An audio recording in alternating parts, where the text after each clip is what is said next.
महाचॅनेल Sindhudurg live प्रस्तुत त्रिताल या कार्यक्रमामध्ये सर्व रसिक प्रेक्षकांचं आजच्या दुसऱ्या दिवशी मनपूर्वक स्वागत। आजच्या या दुसऱ्या भागात आपण अजून एका कोकणच्या मातीशी जोडलेल्या ज्येष्ठ कवीच्या कवितांचे अभिवाचन करणार आहोत।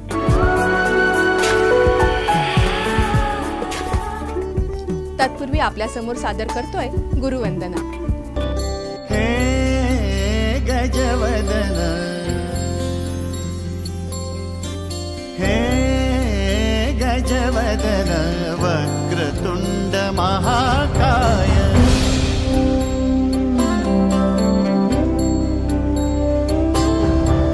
हे गजवदन, वक्रतुंड महाकाय,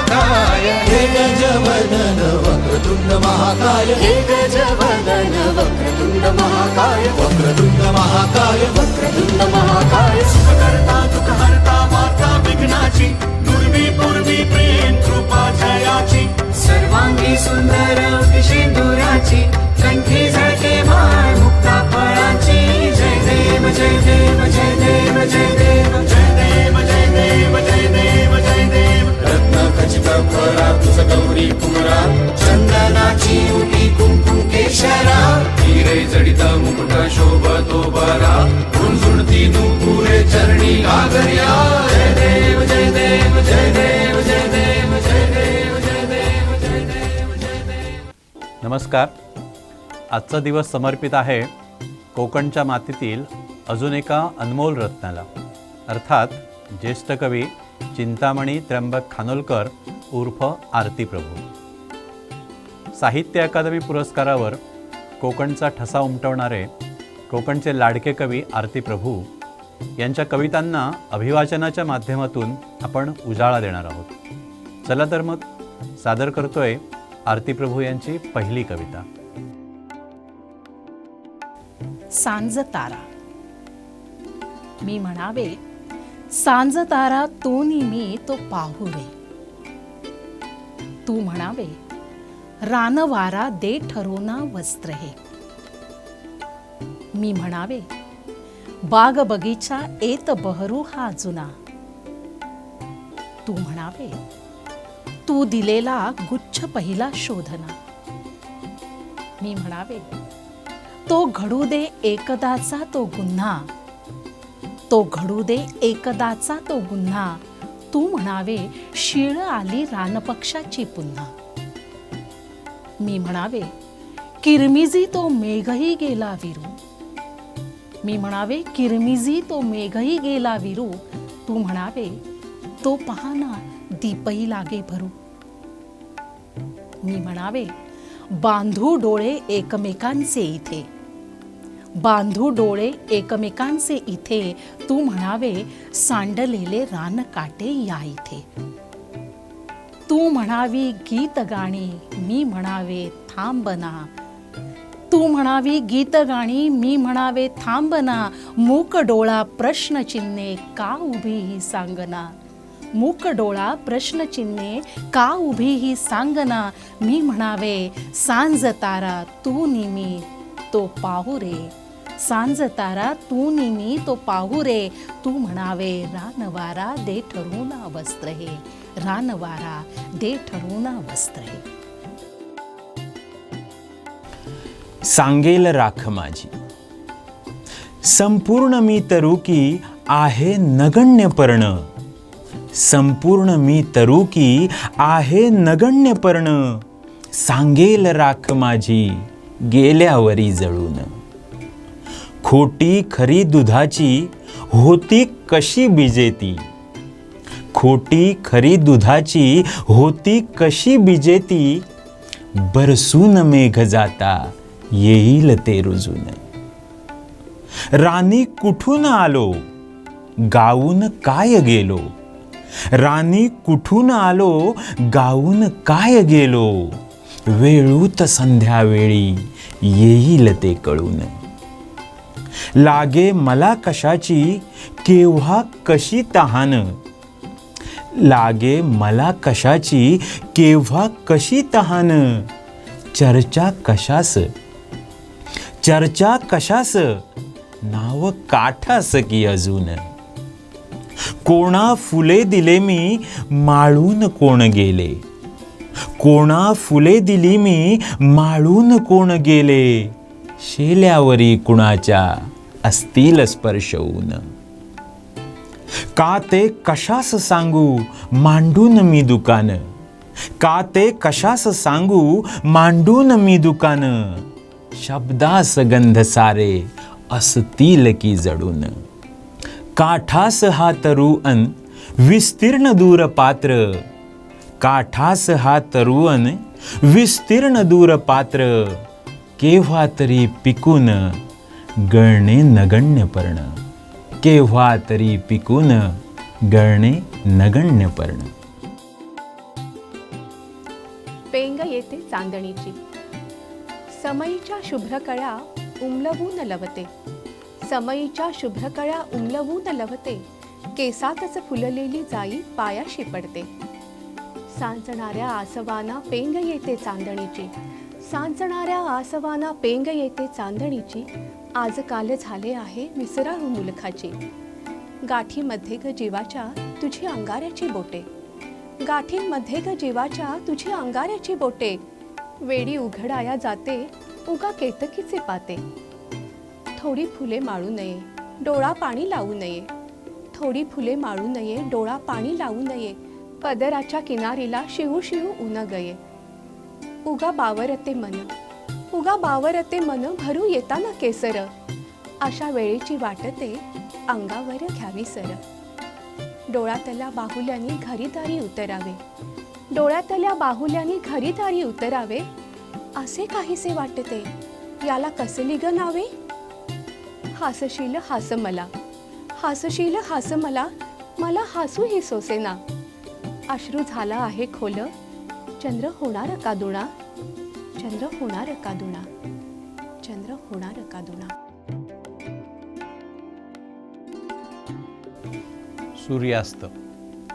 जाहला सूर्यास्त राणी खोल पाणी जातसे, जाहला सूर्यास्त राणी खोल पाणी जातसे, दूरचा तो रान पक्षी ऐल आता येतसे. मेघ रेंगाळून गेला क्षितिज रेघी किरमिजी, मेघ रेंगाळून गेला क्षितिज रेघी किरमिजी, वाजती या मंद घंटा कंप त्यांचे गोरजी.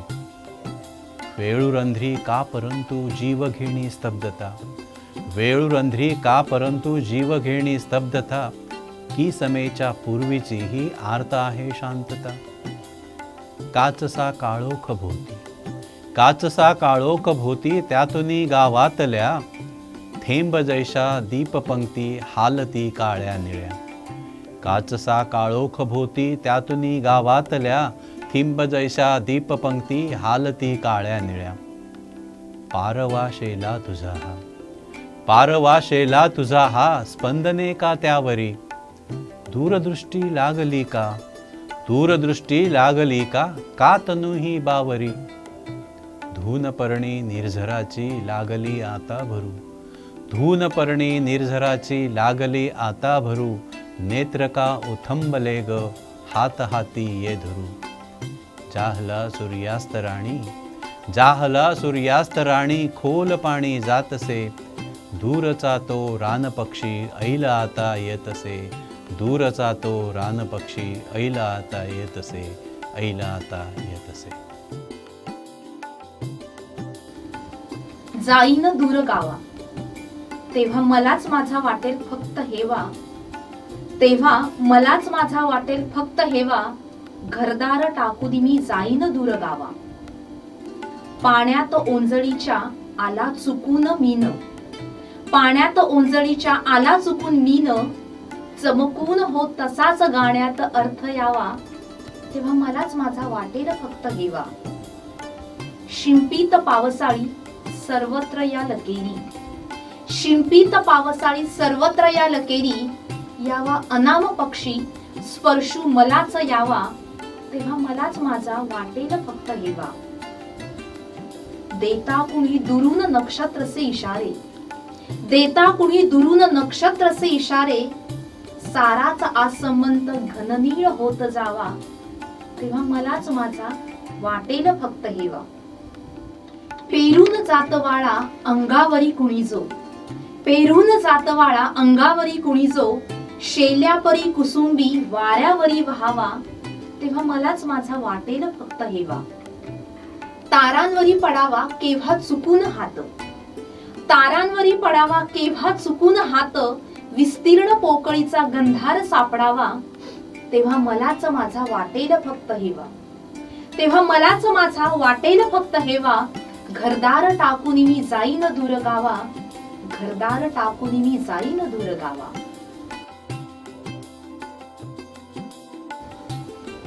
कविता. माझ्या अजाण कवितेचा अपमान का करता बाबा? का? प्रेम होय का या कवितेचं? मग ते मागून मिळणार आहे का तुम्हाला? खूप काही द्यावं लागेल त्यासाठी. काय काय द्याल?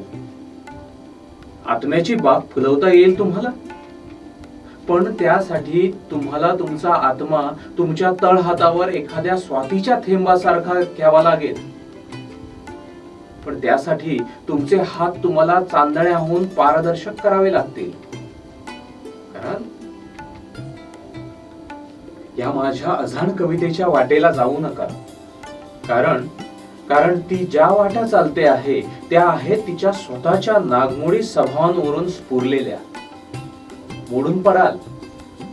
तिच्या नावाचा जप करायचा असेल तर त्यासाठी तुम्हाला तुमच्या कण्याच्या मणक्यांचे रुद्राक्षमणी होऊन जपमाळ करावी लागेल आणि श्वास निश्वासांचा करावा लागेल कमंडलू. पसरावे लागेल संज्ञेचे व्याघ्र चर्म. आहे तयारी? जा, आपल्या वाटा हुडकीत आल्या वाटेने जा. तिला पाहायचे डोळे प्रथम मिळवा, मगच पहा तिच्याकडे डोकेवर उचलून. ती भोगते जे जे काही त्यातल्या तीळ मात्रही वेदना तुम्हाला सोसायच्या नाही. मी स्वतः पाहतोय स्वतःच्याच कवितेला एखाद्या पेटलेल्या दिव्याप्रमाणे दूर ठेवून, एखाद्या पेटलेल्या दिव्याप्रमाणे दूर ठेवून. रसिक हो, कोकणच्या निसर्ग सौंदर्याची भुरळ ही प्रत्येकालाच पडते आणि अगदी यातून पक्ष्यांची देखील सुटका नाही बरं का. असं म्हणायला काहीच हरकत नाही आहे. हो, तर आज आपण अशाच एका कोकणातील जागेविषयी जाणून घेणार आहोत की ज्या ठिकाणी थंडीचा हंगाम सुरू झाला की लाखो स्थलांतरित पक्षी मार्गक्रमणा करतात आणि पुढील 2-3 महिने याच ठिकाणी वास्तव्यही करतात. हे ठिकाण आहे सिंधुदुर्गातील कुडाळ तालुक्यातील पाट तलाव. चला तर मग पाहूया याची एक छोटीशी झलक या चित्रफितीच्या माध्यमातून. पाट, कुडाळ तालुक्यातील एक गाव. ज्या गावाचं नाव ओठावर आलं की नजरेसमोर उभा राहतो तो येथील निसर्ग संपन्न तलाव. लाल गुलाबी कमळांनी बहरलेला हा तलाव प्रत्येकाला स्वतःकडे आकर्षित केल्या वाचून राहत नाही व हे तलाव बनू लागतं जैवविविधतेचं महाकुंड. हा पिवळ्या चोचेचा पांढरा शुभ्र बगळा 12ही महिने या तलावात ठाण मांडून आपलं वर्चस्व सिद्ध करतो. या बगळ्यानं सोबत लाभते ती या लिटल कार्मोनची, अर्थात पाणकावळ्याची. संपूर्ण शरीर काळ्या रंगाचे व पोटाकडे राखाडी पांढऱ्या रंगाचा हा पक्षी सूर्यप्रकाशात राहून आपल्या शरीरात ऊर्जा साठवतो. भगव्या वस्त्रात लपेटलेली ही नाजूक भिंगरी, निळ्या पांढऱ्या रंगाची व ब्राऊन कॅपवाली ही तारवाली पाकोळी, तलावाभोवती कडक पहारा देणारी व संकटकाळी सावध करणारी ही ताम्रमुखी टिटवी, सहनशीलतेचं प्रतीक म्हणून ओळखला जाणारा हा भुरा बगळा आपल्या दृष्टीस पडल्या वाचून राहत नाही. ही नाजूक कमनीय बांध्याची तुतारी. येथे आढळते ही ब्लॅक अँड व्हाईट पेहरावातील ऑफिस भिंगरी. या तलावावर अधूनमधून देखरेख करणारा हा कोतवाल. काडीपेक्षाही नाजूक ही निळी भिंगरी. यानंतर सादर करत आहोत एक नृत्याविष्कार, सांजये गोकुळी.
आजच्या कार्यक्रमात आपण इथंच थांबतो.